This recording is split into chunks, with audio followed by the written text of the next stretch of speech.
Class 10th physics में chapter number 4 है विद्युत धारा। तो इसके हम लोग अति लघु उत्तरीय प्रश्नों को संपूर्ण रूप से हल करेंगे। तो देखिए प्रश्न क्रमांक पहला क्या है, विभव और विभवांतर के एसआई मात्रक क्या है। तो हमें एसआई मात्रक बताना है विभव और विभवांतर का। तो इसका होता है वोल्ट और इसे कैपिटल वी द्वारा डिनोट किया जाता है। ठीक है। अब इसके बाद दूसरा सवाल देखिए, विद्युत परिपथ किसे कहते हैं, वो हमें बताना है। तो हम ऐसे करेंगे, इलेक्ट्रिक सर्किट की परिभाषा यानी विद्युत परिपथ की। देखिए यहाँ पे ये जो परिभाषा दी गई है ये भी आप लिख सकते हैं, और इससे सिंपल आप परिभाषा लिखना चाहें तो वो भी लिख सकते हैं। तो देखिए ये परिभाषा काफ़ी आसान है, जिस पथ से होकर विद्युत धारा प्रवाह होता है उसे विद्युत परिपथ यानी इलेक्ट्रिक सर्किट कहा जाता है। ठीक है। ये देखिए क्या है, ये एक बंद परिपथ है, तो बंद परिपथ में धारा प्रवाहित हो रही है तो बल्ब जल रहा है, और ये खुला परिपथ है तो बल्ब धारा प्रवाहित नहीं हो रही तो बल्ब नहीं जल रहा है। ठीक है। तो बस हमें परिभाषा करनी है, ये आपकी परिभाषा हो जाती है विद्युत परिपथ की। इसके बाद देखिए तीसरा क्या प्रश्न है, विद्युत धारा की प्रबलता की परिभाषा करें।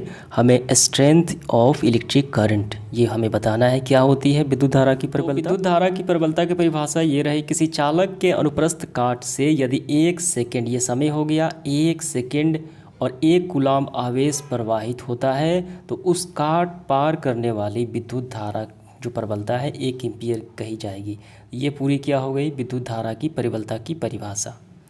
तो क्या समझ में आया, किसी चालक के यानी किसी चालक तार के क्रॉस सेक्शन में, ठीक है, किसी बिंदु के क्रॉस सेक्शन में यदि 1 सेकेंड में 1 कूलाम आवेश प्रवाहित होता है उस चालक में, उस काट पार करने वाली उस जो बिंदु है अनुप्रस्थ काट का, ठीक है, उसको पार करने वाली जो विद्युत धारा की जो स्ट्रेंथ है प्रबलता है वो 1 एम्पीयर कही जाएगी। ठीक है। ये इकाई समय की बात की गई है, इकाई समय में 1 कूलम आवेश, ये क्या है तो इसको कहा जाता है विद्युत धारा की प्रबलता यानी उसकी परिभाषा। इसके बाद चौथा प्रश्न देखिए, विद्युत धारा का एसआई मात्रक क्या है। हम सभी जानते हैं धारा की एसआई मात्रक होती है एम्पियर। पांचवा प्रश्न देखिए, इलेक्ट्रॉन पर कितना आवेश होता है। तो इलेक्ट्रॉन पर आवेश होता है 1.6 × 10⁻19 कूलम का ऋण आवेश होता है। इलेक्ट्रॉन पर ऋण आवेश होता है, प्रोटॉन पर धन आवेश होता है, और न्यूट्रॉन पर आवेशहीन यानी कुछ नहीं होता, उदासीन होता है। इसके बाद 6 नंबर देखिए, विद्युत धारा के मात्रक की परिभाषा हमें करना है। तो विद्युत धारा के मात्रक की परिभाषा हम ऐसे करेंगे, किसी विद्युत परिपथ में, ठीक है, 1 कूलम आवेश 1 सेकेंड में प्रवाहित होता है। ठीक है। 1 सेकेंड में 1 कूलम आवेश प्रवाहित होता है तो उस परिपथ में विद्युत धारा का मान कितना होता है, 1 एम्पीयर होता है। ठीक है। 1 एम्पीयर का मतलब आपको समझ में आ गया, किसी परिपथ में 1 सेकेंड में और 1 कूलम आवेश जो प्रवाहित होता है तो वो 1 एम्पीयर कहा जाता है, और इसी को क्या कहा जाता है, विद्युत धारा का मात्रक की परिभाषा। 7वां प्रश्न देखिए, क्या विभव धनात्मक हो सकता है, ऋणात्मक हो सकता है एवं शून्य हो सकता है। तो इसका आंसर होगा हाँ हो सकता है। तो किन स्थितियों में हो सकता है, आवेशित जो वस्तु का विभव शून्य हो सकता है, जो वस्तु आवेशित है, और एक धनावेशित वस्तु का विभव धनात्मक हो सकता है, और ऋणावेशित वस्तु का जो विभव होता है वो ऋणात्मक हो सकता है। इसके बाद देखिए 8वां प्रश्न क्या है, एमीटर को किसी विद्युत परिपथ में समांतर क्रम में जोड़ा जाता है या श्रेणी क्रम में, कौन से क्रम में जोड़ा जाता है। तो यहाँ देखिए एमीटर जो है ये परिपथ के श्रेणी क्रम संयोजन में ये शामिल होता है, यानी श्रेणी क्रम में जोड़ा जाता है। ठीक है।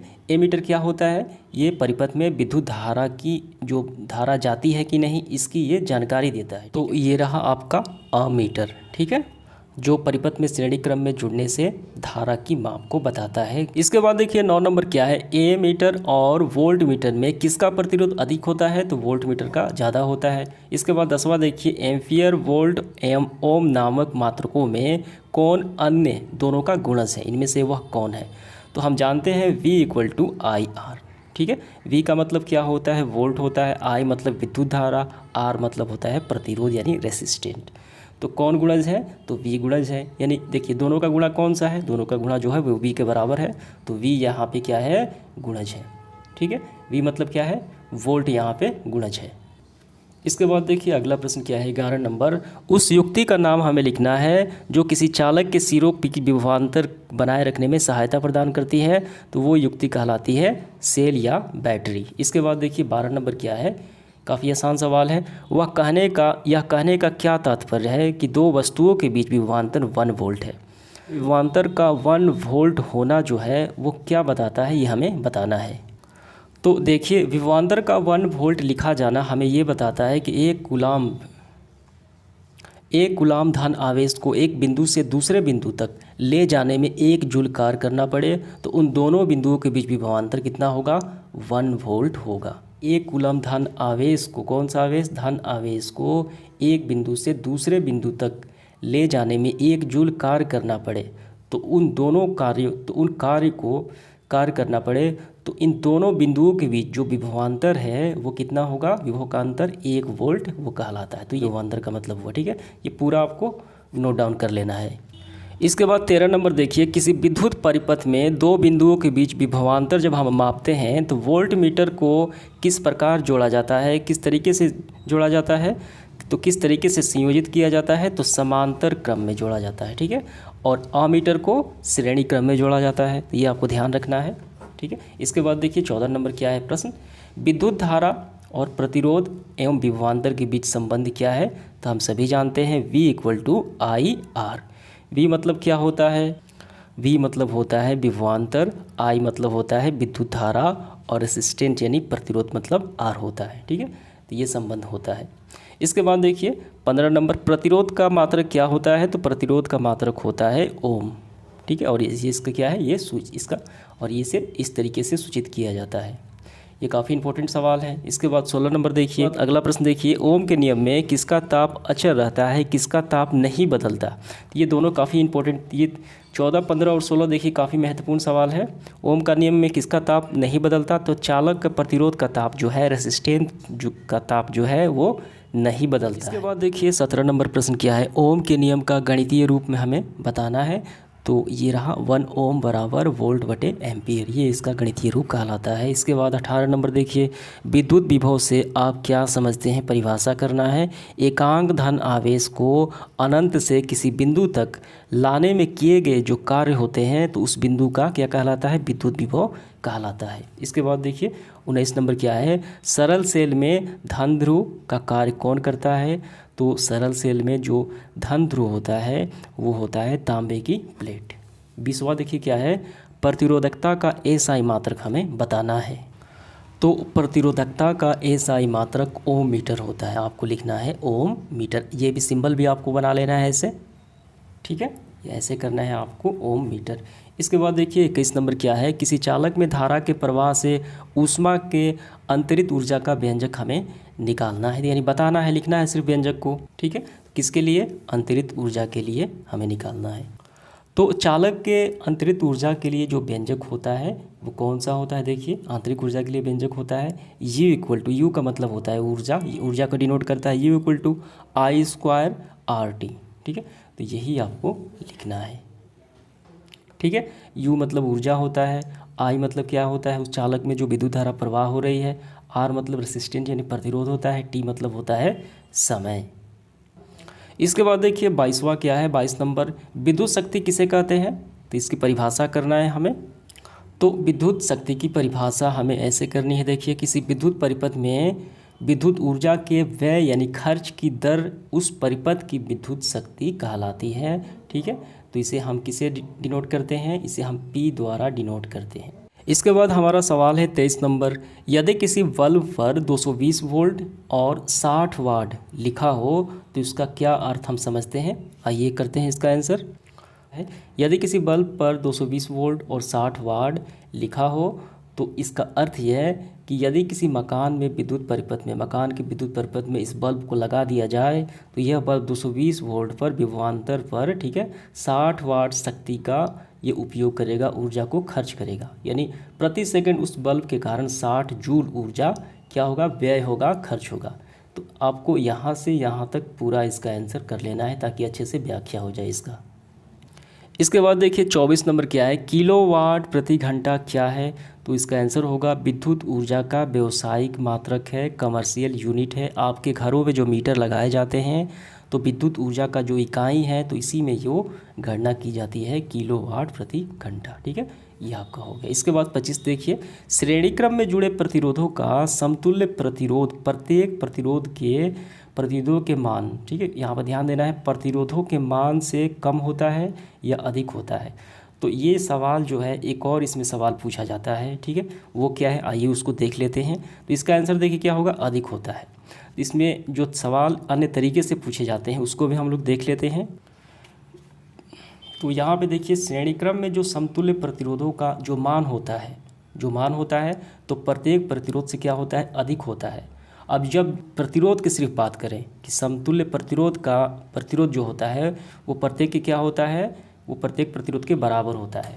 ठीक है, देखिए यहाँ पे श्रेणी क्रम का जो गुण है, प्रतिरोधों का समतुल्य प्रतिरोध यहाँ पे देखिए प्रतिरोधकों का समतुल्य प्रतिरोध यानी सभी का योग सभी प्रतिरोधों के अलग अलग प्रतिरोधों के योग के बराबर होता है। ठीक है, तो यहाँ पे सिर्फ प्रतिरोध है और जब मान उसमें जोड़ दिया जाए समतुल्य प्रतिरोध का मान प्रत्येक प्रतिरोधकों के मान से क्या होता है, अधिक होता है। जो हमारा ये सवाल है, ठीक है, इसमें क्या होगा, अधिक होता है, क्योंकि यहाँ पे प्रतिरोधकों के मान दिया गया है तो ये प्रत्येक प्रतिरोध के मान से अधिक होता है समतुल्य प्रतिरोध का मान। ठीक है, तो ये आपका अधिक हो गया। इसके बाद देखिए 26 नंबर क्या है, 3 विद्युत उपेक्षकों के नाम लिखना है, यानी उपकरण का नाम हमें लिखना है जो विद्युत धारा के ऊष्मीय प्रभाव का ये विद्युत धारा के ऊष्मीय प्रभाव जो प्रॉपर्टीज़ है विद्युत धारा की उस पर ये कार्य करते हैं, उस पर ये उपयोग होता है। कौन से उपकरण हैं, तो ये आपके उपकरण हो जाएंगे विद्युत धारा के ऊष्मीय प्रभाव पर जो आधारित होते हैं। ये होता है बिजली का चूल्हा, इसे हीटर कहा जाता है, विद्युत इस्त्री आयरन कहा जाता है, रूम हीटर। ठीक है, तो ये सारे कम से कम 3 आपको लिख ही लेना है इसमें से। तो ये तो आपका हो गया। 27 देखिए, बिजली के बल्ब में फिलामेंट का टंगस्टन का प्रयोग क्यों होता है, टंगस्टन का ही क्यों बना होता है फिलामेंट, तो किस गुण के कारण। तो देखिए ये जो बिजली का बल्ब है, जो स्टैंडर्ड फॉर्म में जो बल्ब होता है कांच वाला, ये जो इसका है ये टंगस्टन है।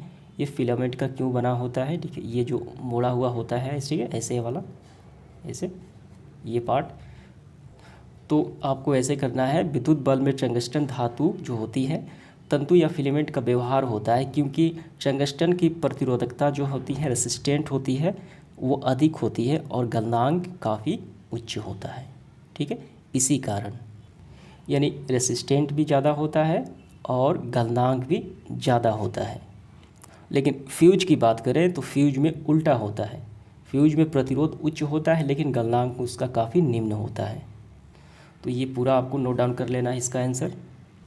इसके बाद देखिए 28 नंबर क्या है, मात्रक एम्पियर वोल्ट और वाट 3 मात्रक है में कौन अन्य दोनों के गुणज हैं, आप बताइए। तो कौन गुणज है, W इक्वल टू होता है V इंटू एम्पियर। कौन गुणज है, तो W ही तो है दोनों का गुणा, तो W दोनों का गुणज है। तो यहाँ पे W का मतलब क्या है, वाट है। ठीक है, इसके बाद 29 नंबर देखिए, विद्युत शक्ति का मात्रक क्या है, तो विद्युत शक्ति का मात्रक होता है W equal to V into A।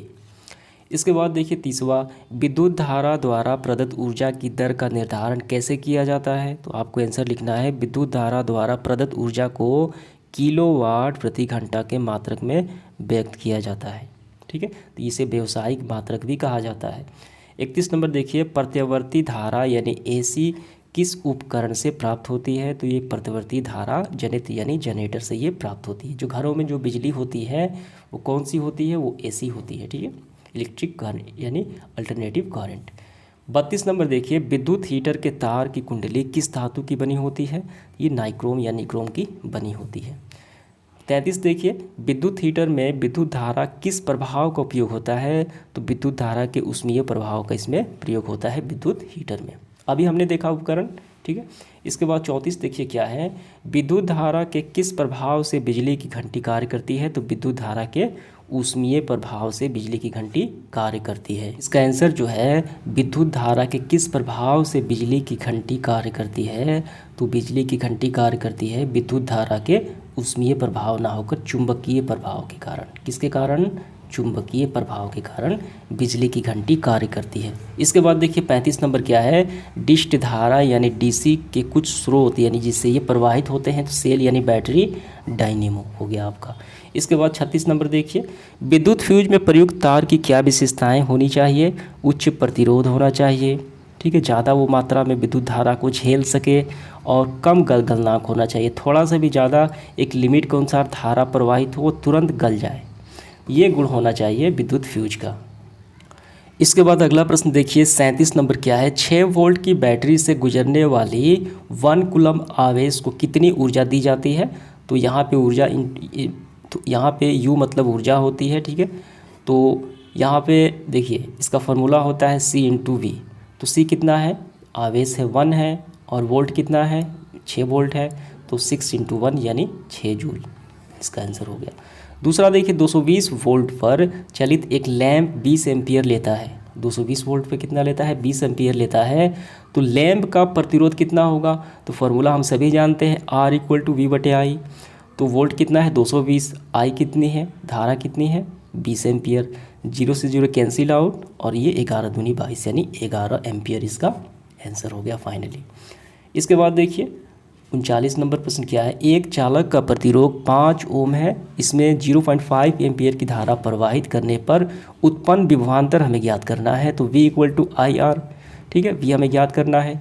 तो धारा कितनी है 0.5 एम्पियर है और R कितना है रेसिस्टेंट, तो 5 ओम है, तो 0.5 × 5 कितना होगा 2.5 वोल्ट। समझ में आ गया।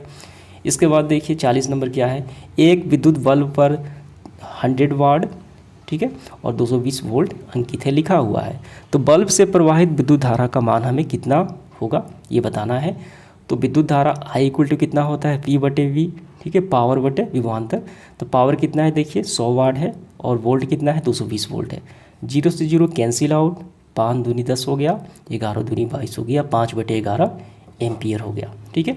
इसके बाद देखिए इस सेशन का आखिरी सवाल 41 नंबर क्या है, 41 नंबर देखिए क्या है, 220 वोल्ट मेंस से जोड़ने पर एक आर्क लैंप 20 एम्पियर की धारा लेता है, 220 वोल्ट पर 20 एम्पियर की धारा लेता है, तो आर्क लैंप का प्रतिरोध ज्ञात करना है। तो R = होता है V/I, वोल्ट कितना है, कितना लेता है 220 वोल्ट, ठीक है, और धारा I कितनी है 20 है, 0 से 0 कैंसिल आउट और 11 दूनी 22, ये हो गया 11 यानी 11 ओम हो गया, ठीक है। तो समाप्त होता है आज का सेशन। तो उम्मीद करता हूँ सारे सवाल आपको काफ़ी अच्छे से समझ में आ गए होंगे। धन्यवाद।